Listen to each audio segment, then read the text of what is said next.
Hey everybody, SteveO here. Harley Davidson Pan America. Special thank you to Sacramento Harley Davidson for letting me test ride this motorcycle. Wow, Harley Davidson has a GS killer here. I think if you do not want to be in the quote-unquote BMW crowd for whatever reason, I think this is the motorcycle for you if you want to explore the 70% of roads in the United States that are dirt. I grew up on the back of a Harley Davidson motorcycle, and I know we ended up on dirt roads here and there just to get to scenic locations. That being said, this Pan America has a place in the Harley Davidson community.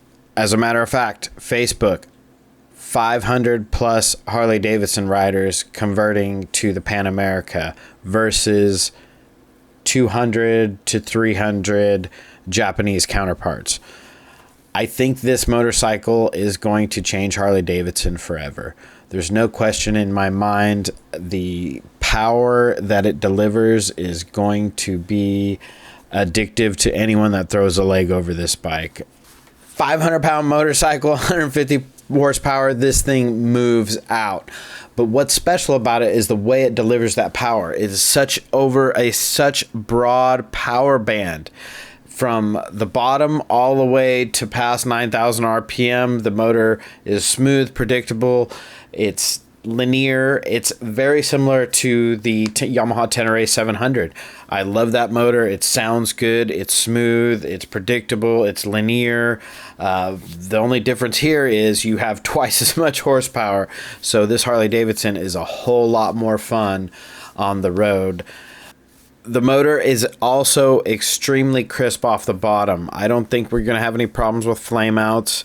As soon as you hit the throttle, it's right there. There's no bog. There's no hesitation. Low revs, high revs, it all sounds good. The bike revs to the moon. I can't wait to hear a decat on one of these. It's going to sound awesome. Once these owners and aftermarket start tuning these motorcycles, wow, we're going to see 200 plus horsepower Harley Davidsons. There are going to be some fast Harley Davidsons on the road. And the aftermarket, I can't wait to see what these guys do to these things. We're talking Mad Max, Lowrider, dirt bike, Justin James concoction. Oh, it's going to be great. Everyone from Joe Public to industry professional will enjoy and benefit from this motorcycle. I'm really excited. These are exciting times in motorcycling.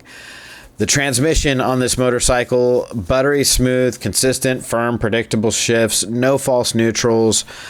It is missing a speed shifter. I hope to see this in the future, whether it's an update of firmware or it's an add-on that you can buy.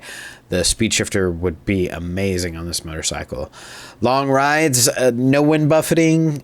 The bike's extremely comfortable. I'm 5'6". I'm short, I know, but yeah, the bike was extremely comfortable for my stature. The seat, finally, a comfortable stock seat on a motorcycle for adventure guys. Really appreciate it. Thank you, Harley Davidson. I am very happy with the seat. Suspension, the bike automatically lowers. I'm 5'6". I'm 44 years old. I tiptoe my adventure bikes. It's embarrassing, right? This bike will auto lower for you, which is extremely nice on slow technical trail. And of course, looking cool for the chicks at the stoplights. Handling the chassis, smooth at 90 with knobbies. I couldn't even feel them. All of these adventure bikes I've had knobbies on, I can definitely feel I have knobbies on. And this bike, I don't know if it's the chassis, the way it puts down the weight. I didn't feel the tires. These tires were, I'm guessing, Moto Z's, something Anarchy Wild, something equivalent. They're a pretty gnarly tire, and I didn't even feel them. I had to keep reminding myself, hey, Steve, you're on pavement and you have knobby tires. So, of course, anytime I hit the gas, I was automatically reminded I was on knobby tires because the Pan America would just instantly smoke the tires. The bike is fast. Very, very fast. Right out of the box. Special thank you to Sacramento Harley Davidson for letting me to come out and ride the new Pan America. definitely stop in there, see Kelly in the motor clothes department. They will get you dialed in, helmets, leathers. They have a large selection, and they'll treat you like family. ATM 1290. Okay. I've ridden all of those and the Ducati Multistrada side by side in different environments, so I can tell you what I personally feel. I want to hear it. Okay. The Ducati is nimble in terms of its handling, but that's partly because the front wheel is smaller and the way the suspension geometry is set up. So you have brake and trail and all that is designed. Really, the Ducati is more of a canyon carving motorcycle than it is a straight long distance or off-road bike.